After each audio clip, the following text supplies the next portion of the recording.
स्वागत है दोस्तों आप सभी को आज की नई कहानी में। आज हम गौतम बुद्ध जी उनके शिष्यों को क्या सीख दिए वो जानेंगे। तो कहानी शुरू करते हैं। महात्मा बुद्ध के शिष्य प्रतिदिन की भांति उनका प्रवचन सुनने उनकी प्रतीक्षा कर रहे थे। कुछ ही देर में बुद्ध पधारे। शिष्यों ने देखा उनके हाथ में एक रस्सी है। वे आश्चर्य से बुद्ध को देखने लगे कि वहां रस्सी लाने का क्या प्रयोजन। बुद्ध ने आसन ग्रहण किया और बिना कुछ कहे रस्सी में गांठ लगाने लगे। शिष्य अब भी उन्हें आश्चर्य से देख रहे थे। उन्होंने रस्सी में 3 गांठें लगाई और उसे शिष्यों को दिखाते हुए पूछा, आप सब मेरे हाथ में ये रस्सी देख रहे हैं। आपके सामने ही मैंने इसमें 3 गांठें लगाई। अब मैं आपसे पूछता हूं कि क्या ये वही रस्सी है जो गांठें लगाने के पूर्व थी?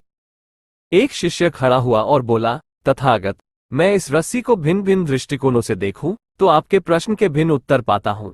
एक दृष्टिकोण से लगता है कि रस्सी में 3 गांठें लगने से इसका स्वरूप परिवर्तित हो गया है। दूसरे दृष्टिकोण से लगता है कि रस्सी में कोई परिवर्तन नहीं हुआ है। इसका मूल स्वरूप तो वही है, ये आखिर है तो रस्सी ही। बुद्ध बोले, सही कहा, अब मैं इन गांठों को खोल देता हूं। ये कहकर वे रस्सी के दोनों छोरों को पकड़कर खींचने लगे। शिष्य ने उन्हें रोकते हुए कहा, तथागत, ये आप क्या कर रहे हैं? इस तरह तो खुलने के बजाय गांठें और कस जाएंगी, तब इन्हें खोलना और कठिन हो जाएगा।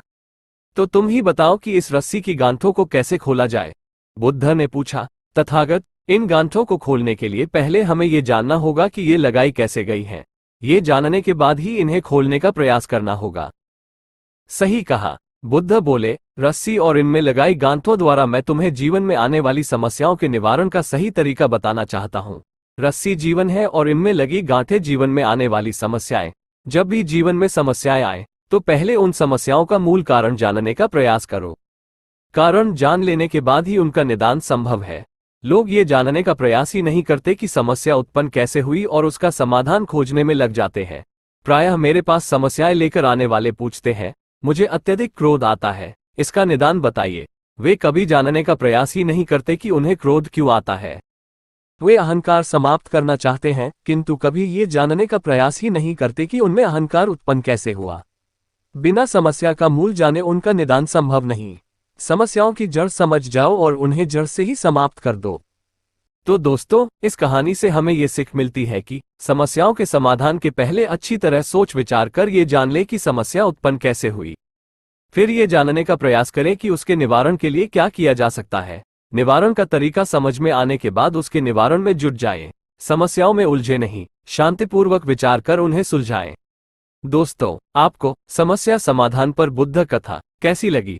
आप अपने कमेंट्स के द्वारा हमें अवश्य बताएं। रस्सी की गांठ बुद्ध कथा पसंद आने पर लाइक और शेयर करें। ऐसी ही अन्य हिंदी नैतिक कहानियां, प्रेरक कहानियां और बच्चों की कहानियां हिंदी में पढ़ने के लिए हमें सब्सक्राइब कर लें। धन्यवाद।